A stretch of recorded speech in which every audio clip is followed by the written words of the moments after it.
जगमग ज्योत जगे है, जगमग जगमग ज्योत जगे है। चरणों में गंगा की धार भवानी, चरणों में गंगा की धार भवानी, भक्तों की लगी है कतार भवानी, भक्तों की लगी है कतार भवानी।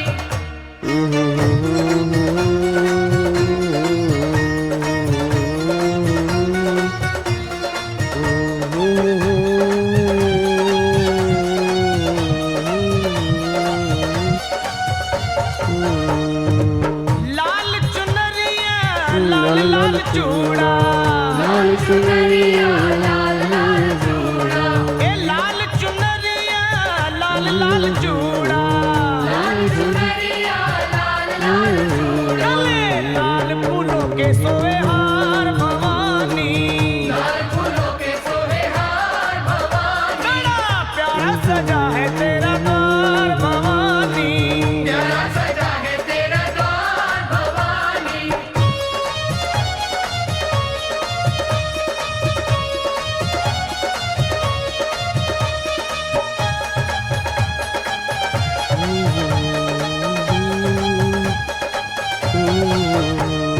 वो सावन महीना मैया झूला झूले, सावन महीना मैया झूला झूले, सावन महीना मैया झूला झूले, सावन महीना मैया झूला झूले। देखो रूप कंजकों का धार भवानी, कंजकों का धार भवानी, प्यारा सजा है तेरा द्वार भवानी, प्यारा सजा है तेरा द्वार भवानी।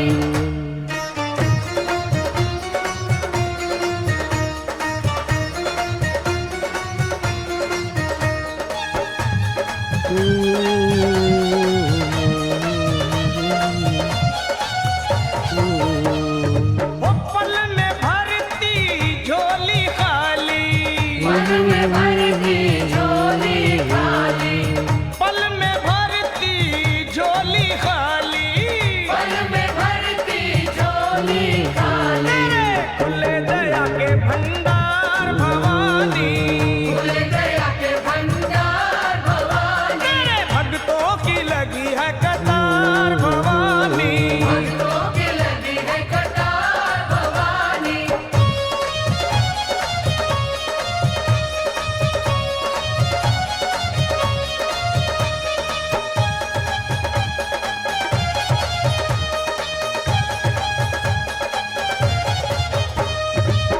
लखा को है तेरा सहारा माँ, सबको है तेरा सहारा, लखा को है तेरा सहारा, सबको है तेरा सहारा, करते अपने सर का बेड़ा पार भवानी, कदे सर का बेड़ा पार भवानी। बड़ा प्यारा सजा है तेरा द्वार भवानी, प्यारा सजा है तेरा द्वार भवानी।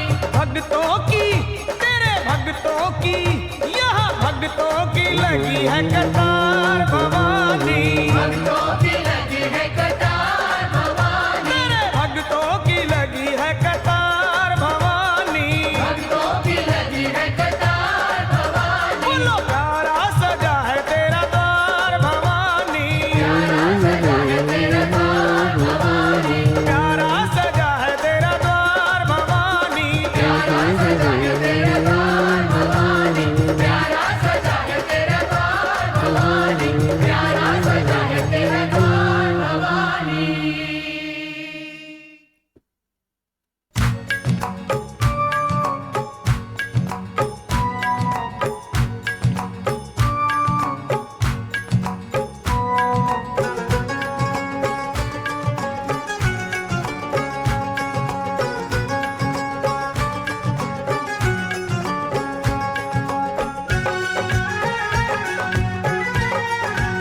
हाँ जी, good morning good morning good morning मेरे यारों, good morning.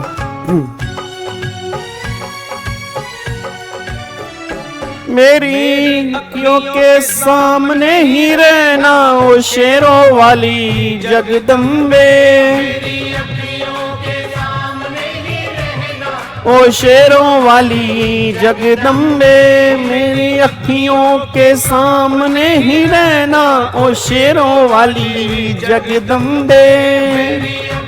Good morning, good morning, good morning मेरे यारों, मेरे दिलदारों, मेरे पिंडी। हम तो हैं चाकर मैया तेरे दरबार के, हम तो हैं चाकर मैया तेरे दरबार के। हम तो हैं चाकर मैया तेरे क्या बात है, क्या बात है। हम तो है चाकर मैया तेरे दरबार के। क्या बात है, बहुत बढ़िया। माता रानी हमेशा अपना आशीर्वाद हमारे ऊपर बनाए रखना, हमेशा हम तंदुरुस्त रहें, चुस्त रहें, अपनी फैमिली को प्राउड फील करवाते रहें, और जो भी मन में भाव आए, अगर वो अच्छे भाव आए तो आपकी वजह से आए, बुरे भाव अगर किसी के मन में आ रहे हैं तो उस भावों को खत्म करना। ठीक है जी, क्योंकि बुरे भाव में करने क्या है, किसी की बुराई हमें करनी क्यों है, किसी के बारे में बुरा हमें सोचना क्यों है। बात समझ रहे हो मेरी बात? आप मेरी बात समझ रहे हैं? हाँ जी, good morning, good morning Shivani, good morning Muskan, good morning Alok, good morning Ramdev, good morning exploring life, oh my god, good morning Aastha, good morning CS aspirant, good morning Muskan, good morning Srishti, Aditya, very good morning ji. क्या हाल चाल है? फाइनली आज हमारा last Navratra है, मतलब मेरा। कई लोग नवमी मनाते हैं, हम अष्टमी मनाते हैं, आज मेरा लास्ट फास्ट है, कल अष्टमी है, और फिर बस खत्म नवरात्रे। ओ माय गॉड। चलो जी, आओ जी, फटाफट से सारे के सारे बच्चे आ जाओ। अब हमें क्या करना है आज से जी? आज हमें नया चैप्टर स्टार्ट करना है। एज पर मॉड्यूल हमने एक पूरा चैप्टर खत्म कर दिया, और मैं यूं कह सकता हूं कि सेक्शन नंबर 5 तक हमने ऑलमोस्ट यहां पे खत्म कर दिया। आज से जो हमारी स्टार्टिंग होने जा रही है वो एक नए चैप्टर की स्टार्टिंग होने जा रही है। ठीक है, चलो अब एक बार सारे के सारे बच्चे फटाफट से यहां पे आना। अब जो नया चैप्टर है एक बार उसका टाइटल पढ़ो। उसका टाइटल क्या है? हाँ, मतलब जितने भी फास्ट थे तब से रखे हैं मैंने। उसके बाद समोसा पिज्जा स्टार्ट। नहीं, ऐसा तो नहीं है, बट तुम कह रहे हो तो खा सकते हैं, देखते हैं, देख लेंगे। ठीक है, चलो अब एक बार फटाफट से यहाँ पे आ जाओ, इधर देखो ध्यान से। अब एक बार ना बस मेरे को चैप्टर का टाइटल बोल दो। चैप्टर का टाइटल क्या है? चैप्टर का टाइटल है application for corporate insolvency resolution process. तो इस चैप्टर का नाम जो है ना वो एक तरह CIRP है। मैं तुम्हें फिर दोबारा से एक बात रिमाइंड करवाना चाहता हूं। चैप्टर नंबर 15 जो आपके मॉड्यूल में है, ये आपके IBC का सबसे इंपॉर्टेंट चैप्टर है। जितने भी चैप्टर आपके IBC में हैं, आपका सबसे इंपॉर्टेंट चैप्टर जो है वो ये CIRP वाला है। CRP का मतलब, फिर बोल रहा हूं, CRP का मतलब क्या है? सेक्शन 6 से लेकर 32 कैपिटल A तक जितने भी सेक्शन हैं ये सारे के सारे CIRP के हैं। एक बच्चा कहता है सर आपने कहा था 77 कैपिटल A तक है। मेरे बच्चे 77 कैपिटल A तक हमारा पार्ट नंबर 2 है, पार्ट नंबर 2 है। बट जो CIRP है वो 32 कैपिटल A तक है। अगर कंपनी की इंसॉल्वेंसी यहां पे रिजोल्व नहीं होती तो फिर 33 से जो फिर हमारा है वो लिक्विडेशन स्टार्ट हो जाता है। ठीक है ना, 33 से फिर हमारा लिक्विडेशन स्टार्ट हो जाएगा, ये बात ध्यान दो। तो ऐसे करते करते सेक्शन नंबर 77 कैपिटल A तक हमारा पार्ट नंबर 2 चलता है। ठीक है ना, तो पार्ट नंबर 2 में इंसॉल्वेंसी भी रिजोल्व होती है। अगर इंसॉल्वेंसी रिजोल्व नहीं होती तो कंपनी का लिक्विडेशन भी होता है, वाइंडिंग अप भी होता है, वो 77A तक है। बट अगर मैं सिर्फ इंसॉल्वेंसी को रिजोल्व करने की बात करूंगा तो वो 32 कैपिटल A तक है। बस ये पर ध्यान दो। ठीक है ना, चलो अब एक बार यहां पे आ जाओ फटाफट से जी। तो ये इन्होंने आपके ऑब्जेक्टिव दे रखे हैं कि इस चैप्टर में हम क्या क्या पढ़ने वाले हैं, तो अच्छी बात है जी। फिर लेसन की आउटलाइन दे रखी है कि इस चैप्टर में हमारे कौन कौन से सेक्शंस होंगे, कौन कौन से रूल्स होंगे, तो वो सारी बातें भी आपको यहां पर दी हुई हैं जी। ठीक है, अब यहां से आ जाओ फटाफट से जी, इधर देखो ध्यान से। अब सबसे पहला पॉइंट तो बिल्कुल बेसिक पॉइंट है। सबसे पहला पॉइंट वो कह रहे हैं हिस्टोरिकल बैकग्राउंड ऑफ CIRP, मतलब CIRP का हिस्टोरिकल बैकग्राउंड क्या था। अब हिस्टोरिकल बैकग्राउंड का मतलब हिस्ट्री क्या था। जैसे आप सब जानते हो इंडिया में GST जो है वो 1 जुलाई 17 को आया। अब 1 जुलाई 17 को इंडिया में GST आया, तो GST आने से पहले उसकी कुछ हिस्ट्री तो होगी ना। अच्छा, हिस्ट्री क्या थी याद करो, मैंने क्लास में बताया था आपको 17 तरह के मल्टीपल टैक्स थे, मल्टीपल टैक्सेबल इवेंट थे, कैस्केडिंग इफेक्ट था, डबल टैक्सेशन था, फिर आपका यूनिफॉर्मिटी नहीं थी, कंप्लाइंसेस बहुत ज्यादा थे, तो वो सारे के सारे प्रॉब्लम्स थी जिस वजह से इंडिया में 1 जुलाई 17 को जीएसटी आया। तो ऐसा भी तो होगा ना कि सीआईआरपी से पहले कोई ना कोई प्रॉब्लम तो होगी। तो सीआईआरपी से पहले प्रॉब्लम ही होती थी सबसे पहली बात कि पहली बात तो मल्टीपल एक्ट होते थे। पहली बात क्या था, मल्टीपल एक्ट होते थे। और फिर जो जब सीआरपी नहीं था, मतलब जब इंसॉल्वेंसी लॉ नहीं था, तो सिर्फ और सिर्फ सिक्योर्ड क्रेडिटर जो हैं और जो गवर्नमेंट है वही मेनली एप्लीकेशन इनिशिएट कर सकती थी इंसॉल्वेंसी को रिजोल्व करवाने के लिए। और हम सीआरपी के अंदर डिस्कस करेंगे कि हम जो भी हैं, चाहे हम फाइनेंशियल क्रेडिटर हैं चाहे ऑपरेशनल क्रेडिटर हैं, अब ये दोनों के दोनों एप्लीकेशन फाइल कर सकते हैं। मतलब पहले सारे क्रेडिटर नहीं थे, अब सिक्योर्ड भी हैं, अनसिक्योर्ड भी हैं, बट डिक्री होल्डर भी हैं, नॉन डिक्री होल्डर भी हैं। गवर्नमेंट करी सभी क्रेडिटर कवर है, बट ऑपरेशनल और फाइनेंशियल क्रेडिटर वाली कैटेगरी में अगर तुम कवर हो जाते हो, तुम सिक्योर्ड हो अनसिक्योर्ड हो, ये मैटर नहीं करता। तो ये पहले टाइम के अंदर प्रॉब्लम होती थी, जिस प्रॉब्लम को इन्होंने रिजोल्व किया। बात समझ में आ रही है? एक बार आप चेक करा देखो यहां पे जी, कोर आइडिया फ्रॉम बीएलआरसी। बीएलआरसी की फुल फॉर्म क्या है? That is banking law reform committee. एक गवर्नमेंट ने कमेटी बनाई थी, that is banking law reform committee. तो उसका आइडिया क्या था? उसने बोला not every company that default should go into liquidation. Obviously बात है कि हर कंपनी को लिक्विडेशन के अंदर मत भेजो, हर कंपनी को लिक्विडेशन के अंदर मत भेजो। मतलब आपको मैंने क्या बोला कि लिक्विडेशन बिल्कुल लास्ट स्टेज है। हमारा मेन मोटिव क्या है, हमारा मेन पर्पस क्या है? इंसॉल्वेंसी को रिजोल्व करना। लिक्विडेशन तो लास्ट वाली स्टेज है ना। तो यही इस कमेटी ने रिकमेंड किया कि भैया हर कंपनी को लिक्विडेशन के अंदर मत भेजो, ठीक है। If company is still viable it should be protected and revive as a going concern. अगर कंपनी के अंदर जान प्राण है, अब एक बात मेरे को सोच के बताओ, मैंने बहुत बार देखी है सर, कई बार ना, मतलब ये प्रैक्टिकल ही है। आपको मैं फिर दोबारा से एक बात बोलूंगा, अगर आप को लग रहा है कि आपका करने का मन नहीं कर रहा, सर हमसे होगा नहीं, सर हम कर नहीं पा रहे, सर हमें इतने अटेम्प्ट हो गए हैं, सर अब हम थक चुके हैं, सर बार बार हम ट्राई नहीं कर सकते, मैं आपको गारंटी दे रहा हूं, आपको भी देखना है ये थॉट्स जो आपके दिमाग में आ रहे हैं, फिर वही बात बोलूंगा, ये थॉट्स आपकी वजह से नहीं आ रहे, ये थॉट्स जो बाहर 4 लोगों की सोसाइटी बैठी है उनकी वजह से आ रहे हैं। और जिस दिन आप सोसाइटी को इग्नोर करना स्टार्ट कर दोगे, जिस दिन उन लोगों को इग्नोर करना स्टार्ट कर दोगे जो तुम्हारे बारे में नेगेटिव बोलते हैं, तुम खुद देखना अपने आप ही पॉजिटिव हो जाओगे। प्रॉब्लम क्या, हमें मोटिवेशन क्यों नहीं आ रहा? क्योंकि सब जगह से नेगेटिविटी सुनने को मिल रही है ना। दोस्त से बात करो, वो कहता है इतने अटेम्प्ट लग गए। रिलेटिव से बात करो, वो कह रहे हमें तो पता ही था अटेम्प्ट लगेंगे। कई बार घर वालों से बात करो, घर वाले भी कई बार कहते हैं बेटे तेरे से नहीं हो पाएगा। तो बंदा कहता है, फिर ना बंदा सेल्फ डाउट करता है। और जिस इंसान को अपने ऊपर सेल्फ डाउट आ गया ना, ये गारंटी है कि फिर वो कभी कुछ नहीं कर सकता। आप समझ रहे हो? मतलब मैं जितना बच्चा कह रहा है सर मोटिवेट करो, भाई मोटिवेट जब तक अंदर से नहीं आएगा, तुम्हारे अंदर खुद नहीं आएगा कि नहीं मुझे करना है, मुझे करके दिखाना है, मैं भी कर सकता हूं, मेरा मोटिवेशन सिर्फ 10 मिनट काम करेगा, सिर्फ 10 मिनट। 10 मिनट बाद फिर तुम एज इट इज हो जाओगे। इंटरनल मोटिवेशन आना बहुत जरूरी है। और इंटरनल मोटिवेशन क्यों नहीं आ पा रहा, आप चेक करना आपका एनवायरमेंट कैसा है। अगर आपका एनवायरमेंट पॉजिटिव एनवायरमेंट है, मैं गारंटी दे रहा हूं सर, आप कभी नेगेटिव हो ही नहीं सकते। ऐसे नहीं बड़े बड़े लोग कहते हैं कि हमेशा उन लोगों के साथ रहा करो जो सक्सेसफुल होते हैं, तभी आप सक्सेसफुल होगे। अब अगर मेनली हम उन लोगों की बातें सुनेंगे जो नेगेटिविटी फैला रहे हैं, जो फेलियर की बातें कर रहे हैं, तो दिमाग में थॉट्स तो वही जा रहे हैं ना। पढ़ने के लिए बैठ रहे हैं, यही थॉट आ रहा है, अगर पास नहीं हुआ तो क्या होगा। लोग इस प्रेशर के अंदर पढ़ रहे हैं, मुझे इस बार क्लियर करना ही पड़ेगा नहीं तो मेरी शादी हो जाएगी। लोग इस प्रेशर के अंदर भी पढ़ रहे हैं, अगर मैंने क्लियर नहीं किया तो घर वाले मुझे छुड़वा देंगे। पहली बात तो ये प्रेशर रिलीज करना बहुत जरूरी है। और जो लोग तुम्हें प्रेशर दे रहे हैं, मैं आपको फिर बोलूंगा, चाहे वो कोई भी है, आप अगले 2-3 महीने के लिए इग्नोर कर देना। अगर आप उनको इग्नोर नहीं करोगे ना, आपका रिजल्ट हैम्पर होगा, उससे आपकी लाइफ खराब हो रही है। उनकी लाइफ में कोई इंपैक्ट नहीं पड़ेगा सर, वो तो फिर भी मजे ले लेंगे। तुम्हारे एग्जाम क्लियर नहीं होंगे, फिर तो मजे लेने वाले बैठे हैं। तो बेटर यह कि उनको इग्नोर करके 3 महीने पढ़ाई कर लो। आप समझ पा रहे हो मैं कहना क्या चाह रहा हूं? तो मेन जिस पर्सन ने 4 लोगों की सोसाइटी को अवॉइड करके अपने ऊपर ध्यान दे दिया ना, वो गारंटी कह रहा हूं वो पास हो गया। बट हाँ, उसमें कुछ बातें अच्छी भी होंगी जो आपको सुननी चाहिए, उनकी सुन लो, बाकी को इग्नोर कर दो।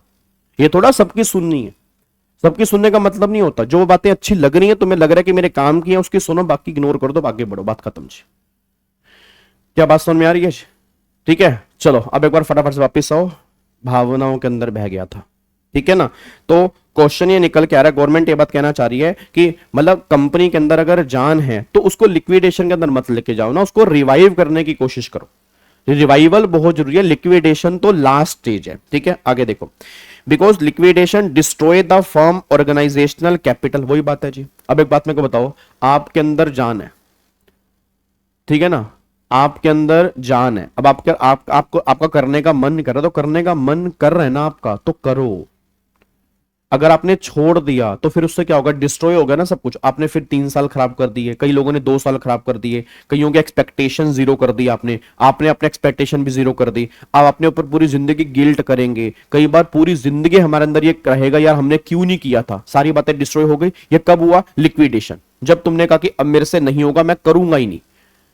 तो वही गवर्नमेंट कहना चाह रही है, वो बिल्कुल लास्ट स्टेज है। अगर तुम्हें लग रहा है नहीं बहुत बार हो चुका है सर, मैंने सब कुछ कर लिया, मेरे एग्जाम नहीं निकल रहे, देन फिर आप आगे बढ़ सकते हो। नहीं, अगर तुम्हें लग रहा है कि तुम्हारी कोई कमी थी, उस कमी को इंप्रूव करोगे तो आगे बढ़ जाओगे। बस ये पर ध्यान दो जी। अब आगे देखो जी, फिर अब बीएलआरसी की रिकमेंडेशन। अब इस कमेटी ने क्या रिकमेंडेशन दी, आईबीसी के अंदर रिकमेंडेशन दी। उसने कहा भैया any creditor can initiate CRP. उसने बोला कोई भी क्रेडिटर सीआरपी इनिशिएट कर सकता है। मैं अगेन बोलूंगा, एनी क्रेडिटर डजंट मीन कि अदर देन ऑपरेशनल क्रेडिटर और फाइनेंशियल क्रेडिटर, नहीं। एनी क्रेडिटर मींस जो ओसी और एफसी में कवर होगा। वो ऑब्वियस सी बात है, याद है डिक्री होल्डर वाला केस लो हमने किया था। मैंने कहा था डिक्री होल्डर जो है वो क्रेडिटर तो हैं, बट वो एप्लीकेशन इनिशिएट नहीं कर पाएंगे अगर वो ओसी और एफसी वाली कैटेगरी में नहीं आएंगे, क्योंकि एप्लीकेशन जो इनिशिएट करेगा या तो वो ओसी करेगा या वो एफसी करेगा। तो माना सभी के सभी क्रेडिटर हैं, बट सब क्रेडिटर ओसी और एफसी में कवर होंगे ये भी जरूरी नहीं है। तो उसने बोला एनी क्रेडिटर, तो अर्लियर लो मतलब पुराने लो के अंदर कंपनीज एक्ट हो गया, सारफेसी हो गया, सिर्फ सिक्योर्ड क्रेडिटर और गवर्नमेंट ये इंसॉल्वेंसी स्टार्ट कर सकते थे। बट कमेटी ने कमेंट किया एनी क्रेडिटर में be financial operational should have the right. Operational creditor, supplier, employee, workman, ये सारी बातें हम पहले भी कर चुके हैं। उसके बाद देखो प्रोटेक्शन फॉर ऑपरेशनल क्रेडिटर। अब एक बात बताओ, मतलब याद है आपको मैंने क्या कहा था, वाटरफॉल अरेंजमेंट।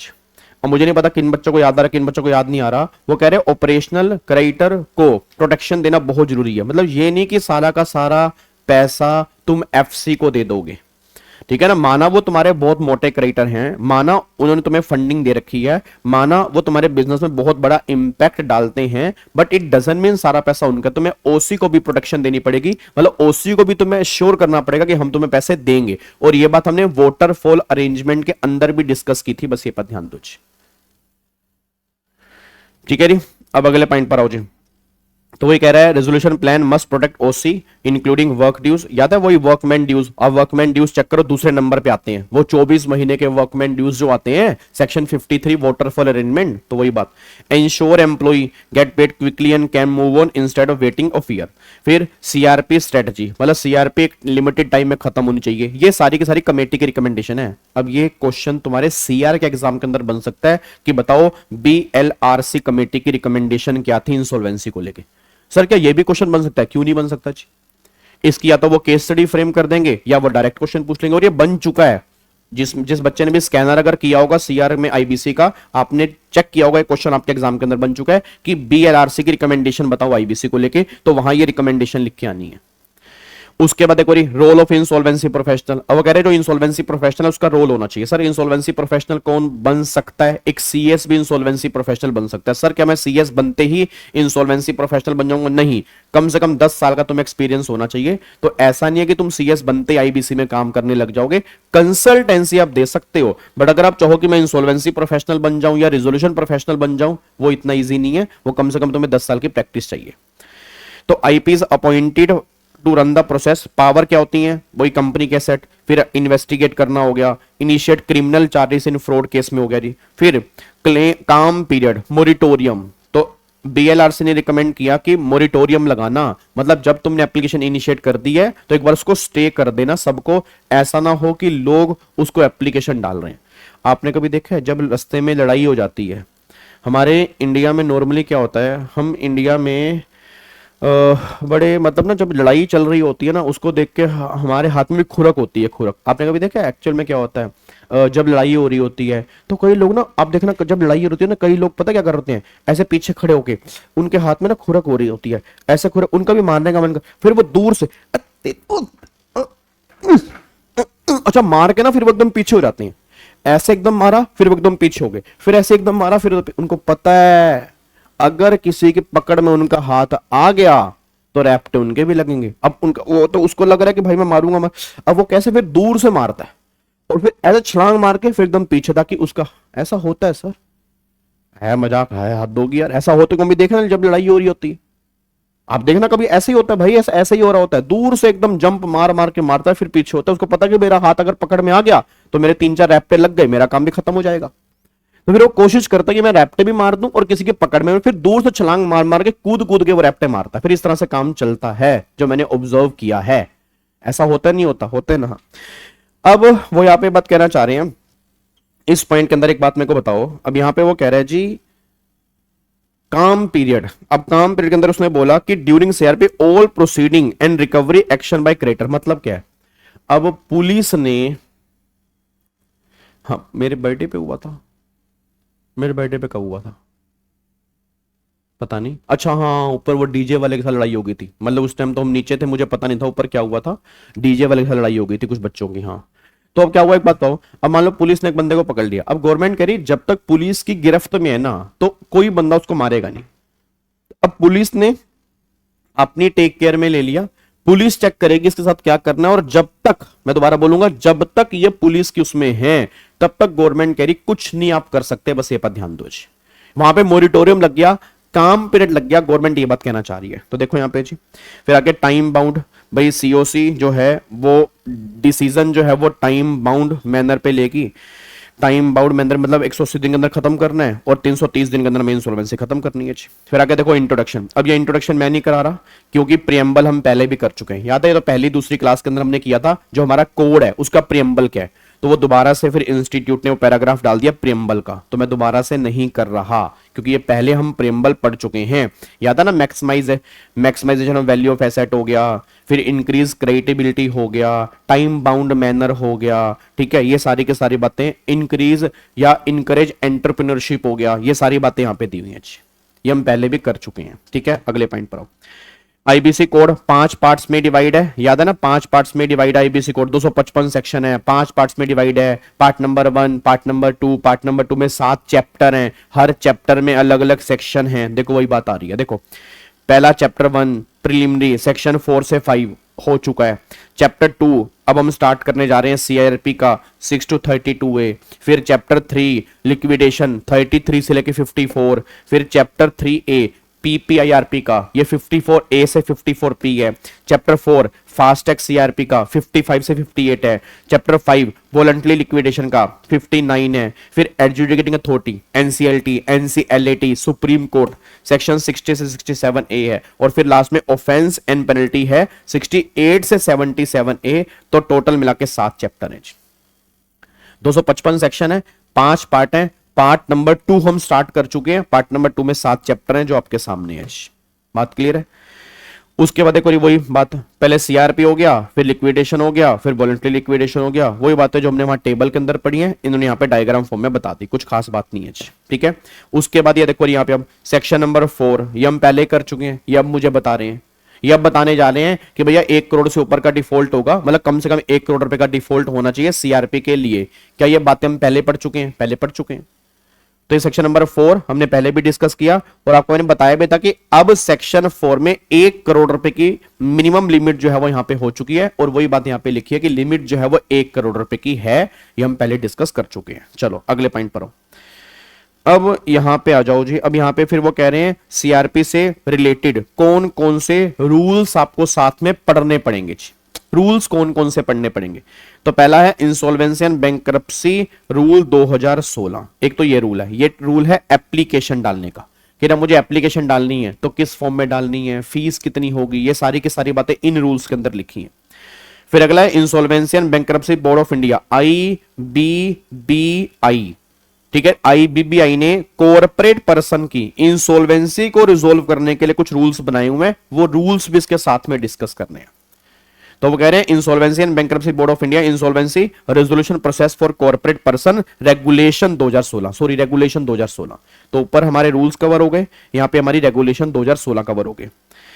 उसके बाद देखो, अब यहां से मेन हमारी बात यहां पे स्टार्ट हो रही है। अब यहां पे देखो क्या है, अब वो कह रहा है पर्सन हु में इनिशिएट सीआरपी। अब मेरे को सारे बच्चे बोलो सीआरपी कौन इनिशिएट कर सकता है? सारे बच्चे एक बात मेरे को बताना बस, मेरा पूरी क्लास से क्वेश्चन है, याद रहे हमने आईबीसी की रिवीजन स्टार्ट की थी, तो आईबीसी की रिवीजन के अंदर मैंने कहा था कि दो लोग होते हैं, एक तो मैंने कहा था कि डेटर होता है, एक मैंने कहा था क्रेडिटर होता है। अब मेरे को सारे बच्चे आंसर देना, एक तो होता है डेटर और एक जो हमारा होता है वो होता है क्रेडिटर। एक होता है डेटर, एक होता है क्रेडिटर, इसमें कोई दिक्कत वाली बात तो नहीं है। अच्छा, पैसा उधार किसने लिया है? पैसा उधार लिया है इसने, पैसा उधार लेने वाला, ये हो गया पैसा उधार लेने वाला। पैसा उधार दिया किसने है? ये पैसा उधार दिया है इसने, तो ये पैसा उधार में ये है देने वाला, तो ये पैसा देने वाला है और ये पैसा लेने वाला है, ठीक है जी। अब गवर्नमेंट ने बोला कि यहां पे क्रेडिटर है, यहां पे डेटर है। अब डेटर क्या करेगा? डेटर करेगा डिफॉल्ट, और अगर वो डिफॉल्ट 1 करोड़ या उससे ऊपर का होगा तो अब गवर्नमेंट कह रही है कोई बंदा इस डेटर को घसीट के, इस डेटर को घसीट के, जैसे ऐसे पकड़ के घसीट के एनसीएलटी के पास या वो डीआरटी के पास लेके जाएगा, वो डिपेंड करता है डेटर कौन है। अब गवर्नमेंट ने बोला कि अगर एक कॉर्पोरेट डेटर है, जिसकी बात अभी हम कर रहे हैं, अगर एक कॉर्पोरेट डेटर है तो ये क्रेडिटर उसको घसीट के एनसीएलटी के पास लेके जाएगा कि भाई साहब इसने मेरे पैसे मारे हैं, प्लीज आप मेरे पैसे इससे दिलवाओ, इसकी इंसॉल्वेंसी को रिजोल्व करवाओ। यहां तक क्लियर है? तो डेटर ने डिफॉल्ट किया, क्रेडिटर एनसीएलटी के पास लेके जा रहा है। अब बच्चा कह रहा है सर एनसीएलटी के पास क्या सिर्फ क्रेडिटर लेके रह सकता है, और क्रेडिटर भी कौन सा? तो गवर्नमेंट ने कहा सुन, गवर्नमेंट ने कहा जिस बंदे ने डिफॉल्ट किया, जिस बंदे ने डिफॉल्ट किया उसको एनसीएलटी के पास लेके कौन कौन जा सकता है। तो पहली बात गवर्नमेंट ने बोला एफसी, या तो फाइनेंशियल क्रेडिटर उसको एनसीएलटी के पास लेके रह सकता है। तो पहला पॉइंट तो निकल के आ रहा है अपना फाइनेंशियल क्रेडिटर का, मतलब एक तरह से बैंक हो गया, फाइनेंशियल इंस्टीट्यूशन हो गया, एनबीएफसी हो गया, मतलब जिन्होंने एक तरह से लोन दिया हुआ है ना, लोन, तो वो लेके जा सकते हैं। दूसरा फिर गवर्नमेंट कह रही है ऑपरेशनल क्रेडिटर, जैसे मान लो एम्प्लॉय हो गया, वर्कमैन हो गया, गवर्नमेंट के टैक्सीज हो गया, ठीक है, ये सब लेके आ सकते हैं। तीसरा फिर गवर्नमेंट कह रही है अगर कॉर्पोरेट डेटर को खुद लग रहा है कि मेरी इंसॉल्वेंसी में रिजोल्व नहीं कर पाऊंगा, तो गवर्नमेंट कह रही है तुम भी वहां पे जा सकते हो, खुद एप्लीकेशन फाइल कर सकते हो, that is corporate debtor itself. और मैं बताऊं एक्चुअल में ना कॉर्पोरेट डेटर यहां पे नहीं है, यहां पे कॉर्पोरेट डेटर लिखा है, बट मेरे कोडिंग सेक्शन 6 में थोड़ी सी मिस्टेक है। अब मुझे नहीं पता आपको आइडिया लगने लग रहा, बट मेरे कोडिंग सेक्शन 6 में थोड़ी सी मिस्टेक है। अच्छा आप मेरे को बताओ कि सेक्शन 6 में तुम्हें दिखाता हूं, ये देखो जी, आपको मैं तुम्हें दिखाता हूं, ये हमारा सेक्शन नंबर 6 है। चेक करना क्या लिखा है, कह रहा है who can file application for CRP, financial creditor, operational creditor, corporate debtor itself. आप मेरे को बताओगे क्या मिस्टेक है, मतलब कोई बच्चा मुझे बताना चाहता है क्या मिस्टेक है, थोड़ा बहुत अगर आप मुझे आइडिया देना चाहते हो क्या मिस्टेक है जी। बोलो, आप मुझे थोड़ा बहुत अगर आइडिया देना चाहते हो क्या मिस्टेक है। हाँ बिल्कुल सही बात है, ये आपको मैंने रेगुलर बैच के अंदर भी कहा था कि यहाँ पे ना वैसे कॉर्पोरेट डेटर वर्ड नहीं होना चाहिए, यहाँ पे कॉर्पोरेट एप्लीकेंट वर्ड होना चाहिए, मतलब मेरे हिसाब से। मैं इसलिए कह रहा हूं, देखो यहाँ पे कॉर्पोरेट डेटर है, बट याद है कॉर्पोरेट डेटर के बिहाफ पे इनके रिप्रेजेंटेटिव भी एप्लीकेशन फाइल कर सकते हैं, ठीक है, एमडी हो गया, मैनेजर हो गया, सीईओ हो गया, सीएफओ हो गया। अब अगर मैं कॉर्पोरेट डेटर यहां पर पढ़ रहा हूं तो इसके अकॉर्डिंग तो वो लोग एप्लीकेशन फाइल ही नहीं कर सकते। बट जब हम सेक्शन 10 में जाएंगे तो सेक्शन 10 में लिखा है कॉर्पोरेट एप्लीकेंट एप्लीकेशन फाइल करेगा, और कॉर्पोरेट डेटर जो है वो कॉर्पोरेट एप्लीकेंट का एक पार्ट है, तो उसके अलावा भी तो 2-3 लोग और हैं, तो वो भी तो एप्लीकेशन इनिशिएट कर सकते हैं। यहां थोड़ी सी मुझे मिस्टेक लग रही है।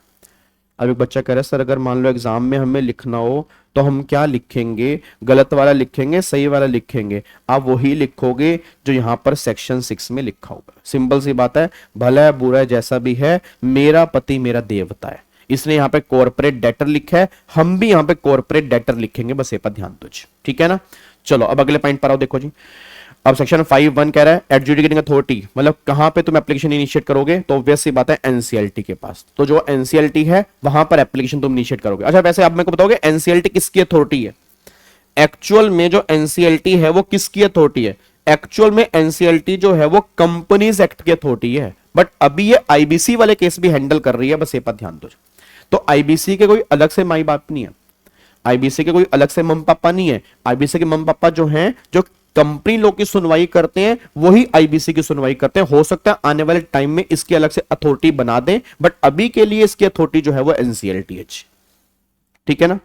आगे देखो, अगर मैं देखो section 6 of insolvency and bankruptcy code 2016 provide that where any corporate debtor commit a default, मतलब डिफॉल्ट होना जरूरी है, commit a default, a financial creditor, operational creditor और कॉर्पोरेट डेटर इटसेल्फ में, ऑप्शन है में, initiate corporate insolvency resolution process in respect of such corporate debtor in the manner as provided under chapter 2 of part 2 of the code। क्या कहना चाह रहे हैं आप? उस corporate debtor के अगेंस्ट एप्लीकेशन फाइल करेंगे जो चैप्टर 2 के पार्ट 2 में, मतलब जिसने डिफॉल्ट कर दिया। तो पहली बार डिफॉल्ट होना जरूरी है, डिफॉल्ट 1 करोड़ या उससे ऊपर का होना जरूरी है, बस ये पर ध्यान दो। देखो वही पॉइंट लिखे, पहला point, trigger is default is mandatory trigger point two initiate CRP. भाई डिफॉल्ट जो है वो एक इंपॉर्टेंट ट्रिगर पॉइंट है। तो going by the combine reading of section 4 and along with section number 6 of the code, CRP can initiate against a corporate debtor only if corporate debtor commit a default of 1 crore or more। तो पहला point तो वही आ गया कि 1 करोड़ से ऊपर का default होगा तब भी आप एप्लीकेशन फाइल कर पाओगे। डिफॉल्ट का मतलब हम पढ़ चुके हैं, डिफॉल्ट का मतलब सेक्शन नंबर 312 हम पहले ही पढ़ चुके हैं। डिफॉल्ट का मतलब चाहे आपने पूरी पेमेंट नहीं की, पार्ट पेमेंट नहीं की, इवन सिंगल इंस्टॉलमेंट भी आपने पे नहीं की होगी तो भी वो डिफॉल्ट वाली कैटेगरी में आ जाएगा। फिर कॉर्पोरेट डेटर किसे कहते हैं वो भी हम पढ़ चुके हैं। मतलब आपको मैं दिखाऊंगा पूरे मॉड्यूल में रिपीटेशन बहुत ज्यादा है, मतलब ये बातें, अगर ये बातें हटा दी जाए ना सर, तुम्हारा मॉड्यूल छोटा हो जाए। अब सोच के बोलो जो डेफिनेशन हम पहले पढ़ चुके हैं दोबारा से रीड्राफ्ट कर दी इन्होंने यहां पे, जबकि ये पहले हम चैप्टर 1 में ही इस पॉइंट को डिस्कस कर चुके हैं। आगे देखो दूसरा, हु में इनिशिएट सीआरपी, 3 लोग मैंने आपको बताए हैं। In case of default the following person entitle to initiate CRP, पहला फाइनेंशियल क्रेडिटर, दूसरा ऑपरेशनल क्रेडिटर, तीसरा कॉर्पोरेट डेटर इटसेल्फ। ये 3 लोग जो हैं वो एप्लीकेशन फाइल कर सकते हैं, बस इस पर ध्यान दो। अच्छा अब इनिशिएट डेट क्या होगी? अब मेरे को बताना हम कब मान लेंगे कि एप्लीकेशन इनिशिएट कर दी गई है, बताओगे? मतलब हम ये कब मान लेंगे कि एप्लीकेशन जो है वो इनिशिएट कर दी गई है? जब एप्लीकेशन एडमिट हुई तब, या जब हमने एप्लीकेशन अप्लाई की तब? कोशिश करो बताने की भाई, जब हमने एप्लीकेशन फाइल की तब, ठीक है, या जब एप्लीकेशन एडमिट हुई तब? बोलो बोलो बोलो बोलो, कब मानोगे? एडमिशन को मानोगे या जब फाइल की तब, जब एक्सेप्ट हो गई एप्लीकेशन, जब एक्सेप्ट हो गई एप्लीकेशन। ना ना ना ना ना ना ना ना ना ना ना ना ना ना ना ना, तन्वी गलत है गलत है गलत है ना, गलत, रामदेव बिल्कुल गलत, रामदेव ईशा बिल्कुल गलत। यहां पे ध्यान रखना 2 चीजें होती हैं जी, मैं दोबारा बोलूंगा। इनिशिएशन डेट एक होती है इनिशिएशन डेट, और दूसरी डेट जो होती है ना वो डेट होती है CIRP कमेंसमेंट डेट। पहली बात ये समझो, इन दोनों के अंदर फर्क है। मैं इनिशिएशन डेट की बात करूंगा या मैं CRP कमेंसमेंट डेट की बात करूंगा, इन दोनों के अंदर फर्क है। इन दोनों के अंदर गवर्नमेंट का फर्क है, यहां पे डिफरेंस है। अब इनिशिएशन डेट का मतलब क्या? इनिशिएशन मतलब जिस दिन आपने अप्लाई किया, जिस दिन आपने अप्लाई किया, और जब वो एप्लीकेशन एक्सेप्ट हो गई हम मान लेंगे वहां से CRP कमेंस हो गई। मैं फिर बोलूंगा 2 चीजें हैं, कंफ्यूज मत होना, लिख के सही आना, गलत मत लिख के आना। इनिशिएट करना एक अलग चीज है, CRP कमेंस होना एक अलग चीज है। मैंने एप्लीकेशन अप्लाई कर दी, इनिशिएशन डेट, वो एप्लीकेशन एक्सेप्ट हो गई और वो होती है हमारी कमेंसमेंट डेट, फिर वहां से 180 डेज काउंट होते हैं, बस ये पर ध्यान दो। तो देखो यहां पे क्या लिखा है, section 511 of the code define initiation date as on the date on which financial creditor, corporate debtor, corporate applicant or operational creditor as the case may be may an application to the adjudicant authority for initiating CIRP और PPIRP। देखो उसने क्या लिखा है ना, उसने लिखा है makes an application। मतलब makes का मतलब होता है एप्लीकेशन डालना, ठीक है ना, एप्लीकेशन डालना। तो इनिशिएशन डेट और CRP की कमेंसमेंट डेट के अंदर फर्क होता है, और ये दोनों डेट हमारे बहुत काम की है, तो दिमाग में लेके चलना जी कि वो डेट किसकी बात कर रहा है। तो 180 डेज हमें यहां से काउंट नहीं करने, 180 डेज हमें काउंट करने होते जब से सीआरपी कमेंस हुई है। मैंने एप्लीकेशन डाली, 2 दिन के बाद एनसीएलटी ने एक्सेप्ट की है, तो वो सीआरपी कमेंसमेंट डेट है, और 2 दिन पहले वाली जो मैंने एप्लीकेशन डाली है वो आपकी इनिशिएशन डेट है। क्या लॉक कर दें? अब आगे देखो जी, अब यहां पे चेक करो, यहां से अब स्टार्ट हो रहा है सेक्शन नंबर 7। अब यहां से आपके प्रोसेस स्टार्ट हो रहे हैं। हाँ, मोरिटोरियम जो है वो सीआरपी कमेंसमेंट, सारा काम मतलब आईबीसी में जो भी काम है ना ऑलमोस्ट सीआरपी कमेंसमेंट से, तो इसलिए सीआरपी कमेंसमेंट डेट बहुत इंपॉर्टेंट बन जाती है, क्योंकि सीआरपी कमेंसमेंट जो है जितना भी आईबीसी में काम है वो सारा का सारा ऑलमोस्ट सीआरपी के कमेंसमेंट डेट से है। इनिशिएशन डेट से कोई भी काम यहां पे नहीं है, जितना भी काम आईबीसी में है वो सारा का सारा कमेंसमेंट डेट से। ठीक है, अब यहां पे देखो जी, अब ये सेक्शन 7 है कि हमें एप्लीकेशन फाइल कैसे करनी है एनसीएलटी को, बहुत ध्यान से पढ़ना चाहिए, देखने में आपको इजी लगेगा, बट कल आपको मैं इसकी केस स्टडी कराऊंगा। आज सेक्शन 7 पूरा तो नहीं होगा, बट जितना भी होगा कल इसकी हम केस स्टडी करेंगे, तुम्हारे धुएं निकलेंगे, तुम कहोगे भाई साहब अब हमें समझ में आ रहा है कि पेपर का लेवल जब बनता है तो हमें समझ में क्यों नहीं आता। मतलब प्रोविजन पढ़ना एक अलग बात है, उसके बेस पे केस स्टडी सोल्व करना एक अलग बात है।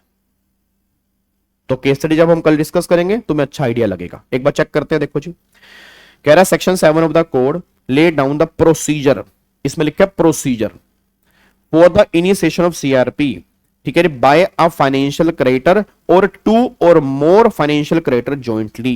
तो पहली बात तो ये सुन लो, सेक्शन 7 सिर्फ तभी पढ़ना अगर कोई एक फाइनेंशियल क्रेडिटर या एक से ज्यादा फाइनेंशियल क्रेडिटर जॉइंटली एप्लीकेशन डाल रहे हैं, तो सेक्शन 7 पढ़ना। सर मतलब समझा नहीं, जैसे मान लो एक फाइनेंशियल क्रेडिटर ने तुम्हें 60 लाख रुपए का लोन दिया, उसने डिफॉल्ट कर दिया, तुमने डिफॉल्ट कर दिया। दूसरे फाइनेंशियल क्रेडिटर ने 50 लाख रुपए का लोन दिया, डिफॉल्ट हो गया। अब 60 और 50 अलग अलग तो डाल नहीं पाएंगे, क्योंकि 1 करोड़ का लोन चाहिए, इसका 60 है उसका 50 है, तो 60 5 हो गया 110 लाख। अब ये जॉइंटली एप्लीकेशन फाइल कर सकते हैं, बस ये पर ध्यान दीजिए। मैं फिर दोबारा बोलूंगा, अगर मोर देन 1 फाइनेंशियल क्रेडिटर का जॉइंट डिफॉल्ट अगर 1 करोड़ या उससे ज्यादा का है, तो वो दोनों मिलकर एप्लीकेशन फाइल कर सकते हैं। गवर्नमेंट ये बात कहना चाह रही है, तो उस केस में सिंगल फाइनेंशियल क्रेडिटर की बात नहीं होगी। क्लियर है? बोलबा कोनो दिक्कत तो नहीं? बोलो बोलो बोलो बोलो। तो देखो यहां पे क्या लिखा है जी, एक बार चेक करो यहां पे क्या लिखा है जी।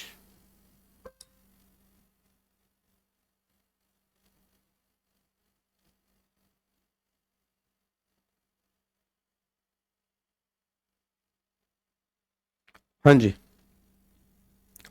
एक बार चेक करो यहां पे क्या लिखा है। देखो डिफॉल्ट ऑफ फाइनेंशियल, देखो यहां पे जी, default of financial debt 1 crore or more, section 4, application to initiate CRP, section 7, admission or rejection of application by NCLT. Obvious सी बात है, वही एक्सेप्ट करेगा वही रिजेक्ट करेगा, ठीक है ना। बट एप्लीकेशन कब फाइल करेगा? अगर डिफॉल्ट 1 करोड़ से ज्यादा का है। अब यहां से स्टार्ट होता है, देखो जी यहां पे, अब ध्यान से पढ़ना।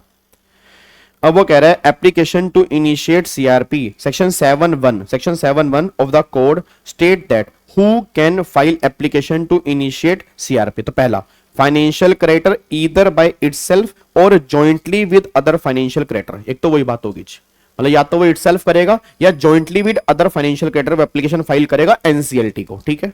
अब आगे, और any other person on behalf of financial creditor, मतलब फाइनेंशियल क्रेडिटर के बिहाफ पे कोई दूसरा पर्सन भी एप्लीकेशन फाइल कर सकता है, as may be notified by central government may file an application to initiate CRP against a corporate debtor before NCLT, ठीक है, when a default has occurred in payment of financial debt by the financial creditor. मतलब या तो वो खुद file करेगा या वो जॉइंटली फाइल करेगा या उसके बिहाफ पे कोई दूसरा पर्सन फाइल करेगा जिसको सेंट्रल गवर्नमेंट नोटिफाई करेगा। बट वो तब फाइल करेगा अगर डेटर ने डिफॉल्ट किया हो, डिफॉल्ट 1 करोड़ या उससे ज्यादा को हो, तब वो ये एप्लीकेशन जो है वो एनसीएलटी को फाइल कर देगा। गवर्नमेंट बस 7(1) में इतनी सी बात कह रही है। तो 7(1) मोटा मोटी क्या निकल के आ रहा है सर? 7(1) मोटा मोटी ये निकल के आ रहा है कि भैया फाइनेंशियल क्रेडिटर और जॉइंटली फाइनेंशियल क्रेडिटर जो हैं ये एप्लीकेशन फाइल करेंगे एनसीएलटी को, और फिर एनसीएलटी के पास पावर होगी उसको एक्सेप्ट और रिजेक्ट करने की। बट 7(1) में सिर्फ एप्लीकेशन जा रही है। अब आगे देखो, for the purpose of 7(1) default includes default on a financial debt owed not only to the applicant financial creditor but any other financial creditor of the corporator. इसका मतलब क्या है भाई, मैंने एप्लीकेशन फाइल की, हेलो ओए इधर, मैंने एप्लीकेशन फाइल की, मैंने एप्लीकेशन फाइल की, तुमने एप्लीकेशन फाइल नहीं की, तुम भी फाइनेंशियल क्रेडिटर हो, मैं भी फाइनेंशियल क्रेडिटर हूं। तो अगर मैंने एप्लीकेशन फाइल कर दी अपने लिए तो ये मान लिया जाएगा कि तुमने भी एप्लीकेशन फाइल कर दी है, मतलब दोबारा से अलग से एप्लीकेशन फाइल नहीं करनी। याद रहे, हम क्लेम मंगाते हैं तो सबके क्लेम मंगाते हैं।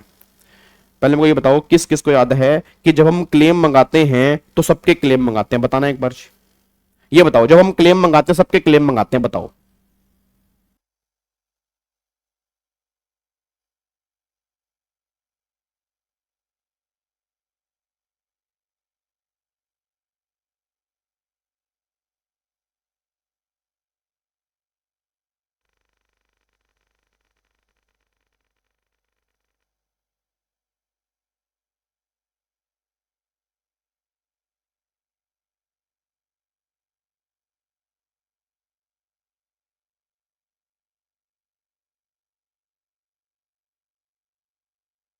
बोलो भाई फटाफट से, हाँ जी, क्या मेरी बात समझ में आ रही है?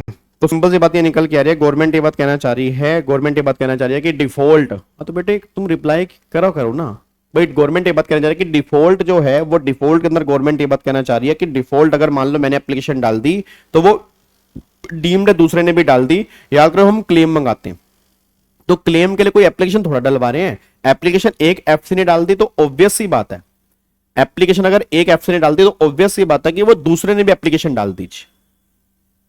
ठीक है जी, क्या बात समझ में आ रही है? पक्का पक्का?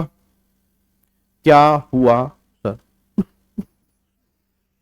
तुम रिप्लाई नहीं कर रहे थे ना, मेरे को लोना हारना, तुम रिप्लाई नहीं करते ना, नालायक बच्चे। आगे देखो जी अगला, फिर अकॉर्डिंग टू 5(7) क्या होता है? Financial creditor means any person to whom a financial debt is owed and includes the person, इसको हमने लीगली असाइन किया। ठीक है जी, अब ये हमारा 7(1) है, इतना सा हमारा 7(1) है, ये हमारा 7(1) यहां पे कंप्लीट हो गया। 7(1) में बताओ, 7(1) में कोई डाउट तो नहीं है? जल्दी बोलो, 7(1) में कोई डाउट तो नहीं है? क्या इसको लॉक कर सकते हैं? क्या इसको हम लॉक कर सकते हैं? पक्का पक्का? 7(1) में कोई डाउट तो नहीं है? चलो अगले पॉइंट पर आओ। अब 7(1) के बाद यहां पे ना, अच्छा ये डायग्राम जो बना रखा है, ये डायग्राम है फाइनेंशियल डेट की डेफिनेशन। देखो फिर इतना स्पेस घेर लिया, ऐसे ही नहीं मॉड्यूल मोटा हो रहा। अब समझ में आ रहा है मॉड्यूल मोटा, पेजेस क्यों बढ़ते जा रहे हैं? इसलिए पेजेस बढ़ते जा रहे हैं, जो डेफिनेशन हमने पहले पढ़ी, आप चेक कर लो, सेम डेफिनेशन तुम्हारी यहां पे आ गई है। ये पहले हम पढ़ चुके हैं, सेक्शन 5(8) फाइनेंशियल डेट की डेफिनेशन, ये दोबारा से यहां पे इन्होंने डाल दी है। अब यहां पे आ जाओ, ये है सबसे इंपॉर्टेंट पॉइंट, ये सबसे इंपॉर्टेंट पॉइंट है जहां पर मैं कल केस स्टडी बना के लेके आऊंगा, बहुत बढ़िया बढ़िया, तुम्हारे दिमाग की नसें खुल जाएंगी कि भाई साहब इस तरह से भी केस स्टडी एग्जाम के अंदर आ सकती हैं। ठीक है, चेक करना क्या लिखा है। कह रहा है फर्स्ट प्रोविजो टू सेक्शन 7(1), जो ऊपर आपने 7(1) पढ़ा ना, 7(1) में क्या पढ़ा कि फाइनेंशियल क्रेडिटर एप्लीकेशन डाल सकता है, जॉइंटली एप्लीकेशन डाल सकते हो। एक ने डाल दी तो ऑब्वियस सी बात है बाकी सभी फाइनेंशियल क्रेडिटर के ऐप मान लेंगे एप्लीकेशन आ चुकी है। अब ये 7(1) की एक्सेप्शन बता रहा है, प्रोविजो है उसकी। कह रहा है first proviso to 7(1) provide that an application for initiation CIRP, ठीक है, against the corporate debtor shall be filed jointly, shall be file jointly. जो जॉइंटली एप्लीकेशन फाइल होगी, वो जॉइंटली का मतलब क्या है? By not less than 100 of such creditor in the same class or not less than 10% of total number of such creditor in the same class whichever is less. मतलब जब jointly की बात होगी, मान लो फॉर एग्जांपल 50 फाइनेंशियल क्रेडिटर हैं, तो 50 financial creditor का 10%, 50 का 10% हो गया मान लो 5, और 100 तो विच एवर इज लेस 5, तो कम से कम 5 फाइनेंशियल क्रेडिटर मिलके एप्लीकेशन फाइल करेंगे, तब एप्लीकेशन मानी जाएगी। ये एक थ्रेशोल्ड लिमिट है, ठीक है ना? ये क्या है? ये एक थ्रेशोल्ड लिमिट है, ये थ्रेशोल्ड लिमिट है। तो गवर्नमेंट ने बोला कि भैया 7(1) में तो 7(1) में तो ऐसे कोई लिमिट नहीं है, 7(1) में तो 2 भी हो सकते हैं, 3 भी हो सकते हैं। तो 7(1) की एक्सेप्शन कह रहा है कि भैया जब आप एप्लीकेशन डालोगे एनसीएलटी के पास, तो जब जॉइंटली डालोगे तो जॉइंटली का मतलब होता है not less than 100 of such creditor, मतलब 100 creditor, or 10% of total number of such creditor whichever is less. कम से कम इतने लोग तो एग्री करने चाहिए जॉइंटली एप्लीकेशन डालने के लिए। बस ये पर ध्यान दो। क्या बात समझ में आ रही है? पक्का पक्का। अब आगे देखना, अगला पॉइंट आएगा जी। अब यहां पे आ रहा है, यहां देखो जी। अब उसके बाद देखो यहां पे उसने क्या लिखा है, whichever is less if financial creditor belong to clause A or clause B of sub section 6A of section 21। मतलब अब ये 21 6A close A or clause B की बात कर रहा है। बहुत ध्यान से बात सुनना, बहुत ध्यान से बात सुनना, आप यहां पे गलती करोगे। उसने बोला 7(1) ने बोला आप इटसेल्फ भी डाल सकते हो, आप जॉइंटली भी डाल सकते हो, बट उसने बोला जॉइंटली एप्लीकेशन जो है वो 21 6A के क्लोज ए में भी जाती है, क्लोज बी में भी जाती है। और जब तुम इन दोनों क्लोज में जॉइंटली एप्लीकेशन डालोगे तो यहां पर कम से कम इतने लोग तो एग्री करने चाहिए, तभी एप्लीकेशन एक्सेप्ट करेंगे, नहीं तो नहीं करेंगे। हां, अगर तुम जॉइंटली डाल रहे हो बट तुम 21 6A close A or clause B वाले नहीं हो, फिर जॉइंटली में कोई थ्रेशोल्ड नहीं है। फिर 2 भी हो सकते हैं, 3 भी हो सकते हैं, 4 भी हो सकते हैं, कोई दिक्कत वाली बात नहीं है, उसमें कोई दिक्कत नहीं है। बट अगर वो जॉइंटली एप्लीकेशन सेक्शन 21 6A के क्लोज ए में है या सेक्शन 21 6A के क्लोज बी में है, तो फिर गवर्नमेंट ने बोला जैसे मर्जी कर लो, आपको थ्रेशोल्ड लिमिट कंप्लीट करनी पड़ेगी। बस ये पर ध्यान दो। तो क्या मैं कह सकता हूं जॉइंटली के 2 चीजें होगी, या तो जॉइंटली आप 21 6A ए में फॉल करोगे, 21 6A क्लोज बी में फॉल करोगे। अगर आप वहां फॉल करोगे तो थ्रेशोल्ड लिमिट है, अगर वहां फॉल नहीं करोगे तो थ्रेशोल्ड लिमिट नहीं है। फिर वहां पे 2 फाइनेंशियल क्रेडिटर मिलके भी एप्लीकेशन डाल सकते हैं, वहां कोई मिनिमम थ्रेशोल्ड लिमिट नहीं है। बट अगर तुम 21 6A क्लोज ए वाले हो या 21 6A क्लोज बी वाले हो, तब यहां पे थ्रेशोल्ड है कि कम से कम इतने लोग तो एप्लीकेशन के लिए एग्री करने चाहिए। अब दिमाग में एक डाउट आ रहा है कि close A or clause B में क्या लिखा है, सेक्शन 21 6 से। अब याद करो रेगुलर बैच, यहां पर हमने बहुत टाइम लगाया था। मेरे को भी तक याद है, यहां पर रेगुलर बैच के अंदर आई थिंक मैंने 2-3 लेक्चर इसी पॉइंट के ऊपर लगाए थे। कोई बच्चा अगर रेगुलर बैच वाला यहां पे सामने बैठ के क्लास देख रहा है तो।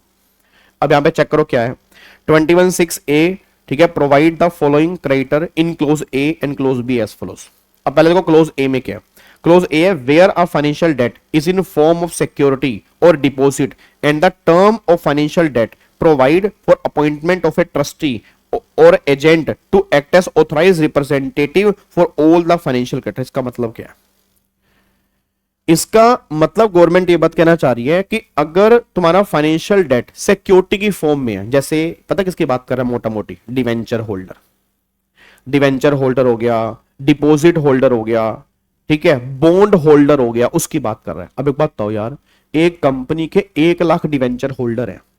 आपको नहीं लग रहा कि जब आईबीसी नहीं था ना, 2000 उससे बात कर रहा हूं, जब आईबीसी के अंदर ये पॉइंट नहीं था, तो मतलब एक बंदा एप्लीकेशन फाइल करता था। अब सोचो कितनी सारी एप्लीकेशन जो है वो पेंडिंग हो जाती होंगी। भाई मान लो 10,000 डिवेंचर होल्डर हैं, उसमें से 1,000 डिवेंचर होल्डर एप्लीकेशन फाइल करना चाह रहा है, तो 1,000 लोग एप्लीकेशन फाइल करेंगे तो कितनी बार पढ़ना पड़ेगा। अब गवर्नमेंट कह रही ऐसा नहीं होगा। अब एक कंपनी के डिवेंचर होल्डर, बॉन्ड होल्डर, ये तो बहुत ज्यादा होते हैं, तो वो सब एप्लीकेशन अलग अलग फाइल नहीं करेंगे, हम जॉइंटली फाइल करेंगे। अरे जॉइंटली फाइल करेंगे बट किसके बिहाफ पे करेंगे, मतलब कौन इनके बिहाफ पे करेगा? एक ट्रस्टी। ये तुमने पढ़ा भी होगा लॉ के अंदर कि डिवेंचर होल्डर, बॉन्ड होल्डर, इसमें एक ट्रस्टी अपॉइंट करना जरूरी होता है, इसमें मैंडेटरी है, जरूरी है। तो जो ट्रस्टी आपने अपॉइंट किया वो ट्रस्टी तुम्हारे बिहाफ पे एप्लीकेशन फाइल करेगा, बट उसके पीछे बेस जो होना चाहिए कम से कम 100 डिवेंचर होल्डर, और जितने टोटल डिवेंचर होल्डर हैं उसका 10% विच एवर इज लेस। मतलब इतने लोगों की अगर कंसेंट मिल जाएगी तो उनके बिहाफ पे वो पर्सन आगे एप्लीकेशन फाइल कर देगा। बस ये पर ध्यान दो। मतलब कहना ये चाह रहा हूं, मान लो 50,000 डिवेंचर होल्डर है, तो 50,000 डिवेंचर होल्डर का 10% हो गया 5,000 और 100, तो कम से कम 100 डिवेंचर होल्डर एप्लीकेशन फाइल करेंगे। खुद नहीं करेंगे, ट्रस्टी के बिहाफ पे, तो ट्रस्टी अब इनके बिहाफ पे सेक्शन 7 में एप्लीकेशन फाइल करेगा, क्योंकि मिनिमम लिमिट जो है वो यहां पे स्पेसिफाई हो चुकी है। हाँ, एग्जांपल डिवेंचर ट्रस्टी, वही मैं कह रहा हूं, डिवेंचर ट्रस्टी हो गया, ठीक है, बॉन्ड ट्रस्टी हो गया, तो गवर्नमेंट कह रही वो एप्लीकेशन फाइल करेंगे, बट बेस जो होगा, बेस आपकी वही थ्रेशोल्ड लिमिट होगी, तो जो थ्रेशोल्ड लिमिट आपकी दे रखी है। यहां तक क्लियर है? बोलो।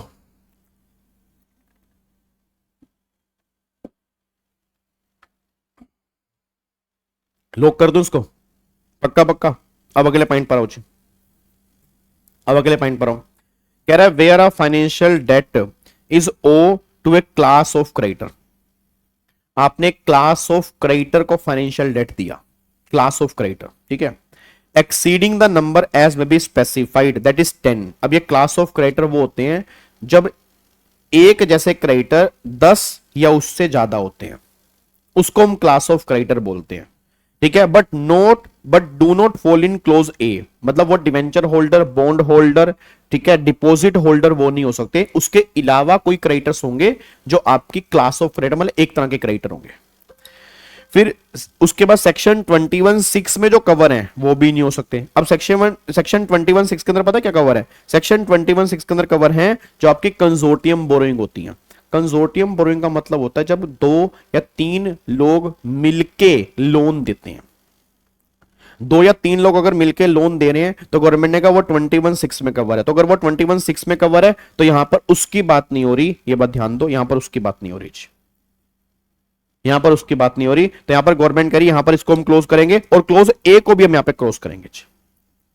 तो क्लोज ए भी यहां से हटेगा और क्लोज नंबर बी यहां पे 21(6) पे हटेगा। सर फिर यहां पर कौन आएंगे? यहां पर वो क्रेडिटर आएंगे जो ना तो क्लोज ए में कवर है और ना ही 21(6) में कवर है, वो एक नॉर्मल क्रेडिटर है। मतलब नॉर्मल क्रेडिटर का मतलब ये होता है, एक बात मेरे को बताओ, जैसे मान लो मैं हूं, मैंने तुम्हें लोन दिया।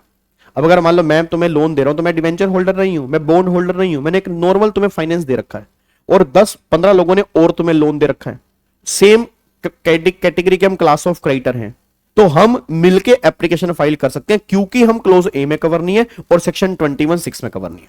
सर 21(6) में क्यों कवर नहीं हो? क्योंकि 21(6) में कवर है कंसोर्टियम बोरोइंग। अगर हमने मिलके तुम्हें लोन दिया होता फिर 21(6) में जाते, दिया हमने अलग अलग है, तुमने सबका डिफॉल्ट कर दिया, तो गवर्नमेंट कह रही अब तुम सब मिलके एप्लीकेशन फाइल कर सकते हो क्लोज बी के अंदर। यह बात ध्यान दो। और अगेन क्लोज बी के अंदर भी वही बात आएगी, लिमिट थ्रेशोल्ड 100 और 10% विच एवर इज लेस। और एक बता दूं, क्लोज नंबर बी के अंदर आप यहां पर, सर क्या हम होम बायर को कवर कर सकते हैं? क्या हम जो अलॉटीज होते हैं उनको कवर कर सकते हैं? गवर्नमेंट कहती नहीं, उसके लिए ऑलरेडी सेकंड प्रोविजो बनी हुई है। आपको मैं दिखाऊंगा, देखो आगे इन्होंने उसके लिए सेकंड प्रोविजो यहां पे क्रिएट कर रखी है होम बायर्स के लिए। यहां पे देखो जी, clarify that any amount raise allotee this financial creditor 7(1) यहाँ पे आएगा shall while jointly note, वही 100 आ गया। देखो रियल एस्टेट लिखा ना, रियल एस्टेट प्रोजेक्ट और not less than 10% of total number of such allottees under the same real estate project which ever is less. तो यहाँ पे रियल एस्टेट वाला पॉइंट जो है वो तुम्हारा यहाँ पे निकल के आ रहा है, बस ये पर ध्यान दो। तो मोटा मोटी सिंपल सी बात ध्यान दो, क्या क्या आ गया? एक तो डिवेंचर होल्डर आ गया, ठीक है, एक बॉन्ड होल्डर आ गए, डिपॉजिट होल्डर आ गए, ठीक है, या फिर class of creditor. Class of creditor मतलब कम से कम 10 क्रेडिटर यहां पे होने चाहिए, या फिर आपके बायर्स आ गए, अलॉटीज आ गए। इन सब में थ्रेशोल्ड लिमिट अप्लाई हो जाएगी। थ्रेशोल्ड लिमिट कितनी है? कम से कम 100 और 10% of total credit which ever is less. तो कम से कम इतने लोग एप्लीकेशन फाइल करने के एलिजिबल होने चाहिए। अब एक बच्चे का डाउट आ रहा है, सर एक पॉइंट समझ नहीं आ रहा, जैसे आपने बोला कि डिवेंचर होल्डर हैं सारे, बच्चा ध्यान देना जी, ये बहुत, उसके बाद ना ध्यान रखना सेक्शन 7 में और कोई जान प्राण नहीं है, फिर तो 7(2) यहां से स्टार्ट हो जाएगा। देखो फिर 7(2) स्टार्ट हो जाएगा, फिर 7(2) में कुछ नहीं है, 7(2) में सिर्फ प्रोसेस है। फॉर्म नंबर 1 होना चाहिए, 25,000 रुपए की फीस होनी चाहिए, एनसीएलटी के पास जाएगा, ये एनसीएलटी कौन से एनसीएलटी के पास जाएगा, ये सारी बातें वो हैं। तो उसमें कोई दिमाग चलाने वाला कॉन्सेप्ट नहीं है। दिमाग चलाने वाला जो भी कॉन्सेप्ट है वो 7(1) में ही है, 7(1) एंड उसकी जो प्रोविजो है बस उसी में दिमाग चलाने वाला पॉइंट है, बाकी सब बिल्कुल स्ट्रेट फॉरवर्ड प्रोसीजर है। अब यहां पे सुनो मैं कहना क्या चाह रहा हूं, जैसे मान लो 55,000 डिवेंचर होल्डर हैं, ये एप्लीकेशन फाइल करना चाह रहे हैं। मेरे को सारे बच्चे बताओ क्या ये सब अलग अलग एप्लीकेशन फाइल करेंगे? नहीं, ज्वाइंटली करेंगे। ज्वाइंटली में कम से कम कितने डिवेंचर होल्डर एग्री होने चाहिए? इसका 10% और 100 विच एवर इज लेस, तो 5500 और 100 लेस क्या हो गया? 100। तो ये लोग एप्लीकेशन मतलब इतने लोग कम से कम होने चाहिए और इतने लोग होने चाहिए, बट ये अलग अलग नहीं करेंगे, ये करेंगे ट्रस्टी के बिहाफ पे। मतलब ट्रस्टी जो है वो आगे एनसीएलटी को एप्लीकेशन फाइल करेगा इन सब के बिहाफ पे, जितने लोग भी एग्री होंगे, बट कम से कम 100 तो होने चाहिए। मैं दोबारा बोलूंगा, कम से कम 100 तो होने चाहिए। तो यहां तो भाई साहब 55,000 है, तो 55 के 55,000 तो लिमिट तो क्लियर हो ही रही है, तो एप्लीकेशन फाइल कर दो। पहला केस तो ये हो गया, क्लियर है। दूसरा केस ये बच्चा कह रहा है जैसे मान लो 5,000 होम बायर हैं, 5,000 होम बायर हैं, एक सोसाइटी बन रही है, उसमें 5,000 फ्लैट बन रहे हैं, सबने एडवांस दिया, ये डिफॉल्ट कर गया। अब ये कह रहे हैं कि हमें एप्लीकेशन फाइल करनी है क्योंकि हमारा डेट पे फाइनेंशियल डेट है, और बात इनकी सही है क्योंकि फाइनेंशियल डेट सेक्शन 5(8) की एक्सप्लेनेशन में लिखा हुआ था कि ये होम बायर वाला जो है ये फाइनेंशियल डेट है। अब बच्चा कह रहा है सर 5,000 का 10%, 500 और 100 लेस कितना हो गया? 100 होगा, तो कम से कम 100 तो होने चाहिए। और यहां पर कितने हैं? 5,000 है, और सारे के सारे एप्लीकेशन फाइल करना चाह रहे हैं। अब यहां पे कौन करेगा भाई? वहां तो डिवेंचर ट्रस्टी होता है, वो करता है। यहां पे कौन करेगा? यहां पर एक रिप्रेजेंटेटिव अपॉइंट करना पड़ेगा। यहां पर क्या करेंगे? अब ये सभी के सभी होम बायर मिलकर एक रिप्रेजेंटेटिव अपॉइंट करेंगे, और वो रिप्रेजेंटेटिव जो है वो एनसीएलटी का एप्लीकेशन डालेगा। ऑब्वियस सी बात है, तुम नहीं डाल पाओगे, ठीक है। बट हां, जो ये रिप्रेजेंटेटिव डाल रहा है उसके पीछे बैक जो होनी चाहिए वो कम से कम 100 बायर्स की होनी चाहिए। 100 बायर्स की कंसेंट कम से कम होगी, तब जाके रिप्रेजेंटेटिव एप्लीकेशन डालेगा। बस ये पर ध्यान दो। मैं इसलिए कह रहा हूं ये बात ना लॉ में नहीं लिखी, आप अगर यहां पे देखोगे यहां पे नहीं लिखी हुई, ठीक है ना। आप अगर यहां पे देखोगे यहां पे नहीं लिखी हुई, ठीक है। बट आगे जाके हम रूल्स के अंदर देखेंगे, रूल्स के अंदर ये बात लिखी हुई है। मैं फिर कह रहा हूं रूल्स के अंदर तुम्हें बात देखने को मिल जाएगी, बट यहां पे तुम्हें देखने को नहीं मिलेगी। तो कई बार बच्चे के मन में डाउट आता है, सर इसमें कौन एप्लीकेशन फाइल करेगा? भाई इसमें तो अब मान लो यहां पे कोई ट्रस्टी भी नहीं होता, यहां तो कोई ट्रस्टी थोड़ा होगा कि जो होम बायर है उनका ट्रस्टी, ना ना ना, यहां पे रिप्रेजेंटेटिव अपॉइंट होगा, फिर वो रिप्रेजेंटेटिव जो है इन सबके बिहाफ पे एप्लीकेशन फाइल करेगा। बस ये पर ध्यान दो। क्लियरिटी है जी। अब एक बार ऐसा करना, अब ये डायग्राम पढ़ना और मेरे को बताओ तुम्हारे पल्ले पड़ रहा नहीं पड़ रहा जी। जल्दी बताओ फटाफट से, ये डायग्राम बताओ तुम्हारे पल्ले पड़ रहा नहीं पड़ रहा। बिल्कुल ध्यान से पढ़ना।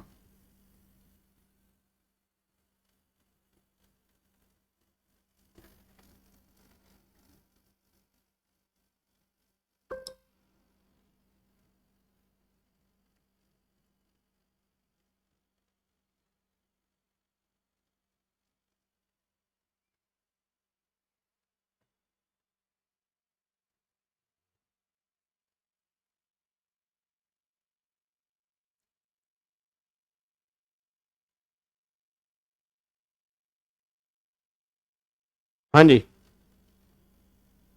क्लियर है।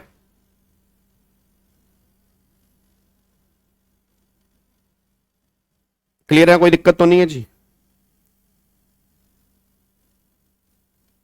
पक्का पक्का? अब कोई डाउट तो नहीं है जिन जिन, क्योंकि ना यहाँ पे ना बहुत सारे बच्चों को डाउट रहता है जी, यहाँ पे बहुत सारे बच्चों को डाउट रहता है। मैं उम्मीद करता हूँ ये डाउट तुम्हारा क्लियर हो गया होगा, ठीक है ना। इसके मैं अभी तुम्हारा और पता कब क्लियर होगा? जब मैं केस स्टडी बेस कल क्वेश्चन बना के लेके आऊंगा, जब वो क्वेश्चन तुम्हें कराऊंगा, तब तुम्हारे दिमाग की नसें खुलेंगी कि हाँ अब मुझे और अच्छे से क्लियर हो रहा है। अच्छा, यहाँ पे अब एक लाइन और है कि जो एप्लीकेशन डालनी है वो प्रिस्क्राइब फॉर्म में डालनी है और इसकी प्रिस्क्राइब फीस है। अब कौन सा फॉर्म नंबर है, उसकी फीस कितनी है, देखो मैं दिखाता हूं। यहाँ पे लिखा है section 7(2) of the code state that financial creditor shell make an application under subsection 1 जो डालनी है इन सच फॉर्म। कौन सा फॉर्म? इन सच मैनर। कौन सा मैनर? With fees. कौन सी फीस? एज में बी प्रिस्क्राइब्ड। अब यहाँ पे जो है ये आपका रूल नंबर, यहाँ पे सॉरी ये रूल नंबर है insolvency and bankruptcy application to adjudicating authority rules 2016। इसमें यहाँ पे इन्होंने बता रखा है जी, आपको मोटा मोटी दिखा रहा हूं बस। अभी देखो फॉर्म नंबर 1 है, ठीक है। फॉर्म नंबर 1 के साथ में क्या करना पड़ेगा? आपको डॉक्यूमेंटेशन अकम्पेन करने पड़ेंगे जिससे प्रूफ हो कि तुम्हारा पैसा लेना बनता है। फिर आपको फिर कॉपी ऑफ एप्लीकेशन, जो एप्लीकेशन की कॉपी है, ये सर्व करनी पड़ेगी, भिजवानी पड़ेगी registered office of corporate debtor और आईबीबीआई। कैसे? रजिस्टर्ड पोस्ट से, स्पीड पोस्ट से या बाय हैंड डिलीवरी, कैसे भी ये फर्क नहीं पड़ता, इनको तुम्हें कॉपी भिजवानी है। उसके बाद अगर मान लो जॉइंटली फाइनेंशियल, तो they may nominate one amongst them to act, वही बात आ गई ना। अगर मान लो more than one financial creditor है तो वो एक बंदे को नॉमिनेट करेंगे जो इन सबके बिहाफ पे काम करेगा, बस ये पर ध्यान दो। ठीक है, अब बच्चा कह रहा है सर यहाँ पर फीस कितनी है, तो देखो 25,000 रुपए की प्रिस्क्राइब फीस जो है वो आपकी एप्लीकेबल यहाँ पे हो जाएगी। तो फॉर्म नंबर 1 है, 25,000 रुपए की फीस यहाँ पे एप्लीकेबल होगी। और ये जो एप्लीकेशन है वो कहाँ भेजोगे आप? एक तो registered office of corporate debtor और आईबीबीआई, इनके पास आप एप्लीकेशन भेजोगे, बस ये पर ध्यान दो। मतलब एनसीईआरटी के पास तो जाएगी, इन दोनों के पास भी ये जाएगी, बस ये पर ध्यान दो।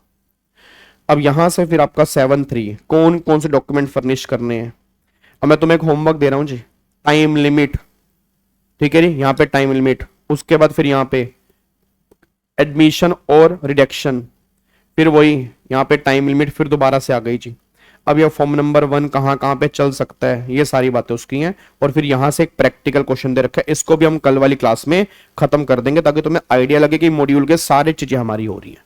और देन फिर यहां पर ऑपरेशनल क्रेडिटर की बात आएगी, ठीक है ना। देन फिर यहां पर ऑपरेशनल क्रेडिटर की बात आएगी। तो ये सारे क्वेश्चन जो है हम कल वाली क्लास में डिस्कस करेंगे। अब मैं तुम्हें बस एक होमवर्क दे रहा हूं, क्या होमवर्क दे रहा हूं कि 7.2 से लेके लास्ट तक जितने भी सबसेक्शन है एक बार तुम पढ़ के आओगे, 7.1 को भी दोबारा से पढ़ के आओगे, फिर कल हम काफी सारी केस स्टडी करेंगे, उसके बाद सेक्शन 7 तुम्हारा मजबूत तरीके से रिवाइज हो जाएगा, ये मेरा वादा है जी।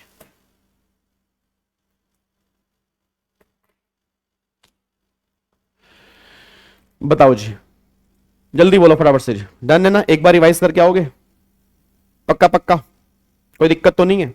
तो आप एक बार रिवीजन करके आओगे, सारे 7.1 भी अच्छे से रिवाइज कर लेना और 7.2 से लेके जितने बैलेंस सब सेक्शन एक बार वो रिवाइज कर लेना। उसके बेस पे फिर हम यहाँ पे कल केस स्टडी करेंगे, तुम्हारी अच्छे से और क्लैरिटी होगी। सर आईबीसी में इंडेक्स बनाने के लिए गाइड, इंडेक्स तो मेरे को लग रहा है तुम साथ साथ बनाओगे यार। अब तो मैं तुम्हें मॉड्यूल से करा रहा हूं, इसलिए तो करा रहा हूं मॉड्यूल से कि टॉपिक और पेज नंबर लिखते रहो।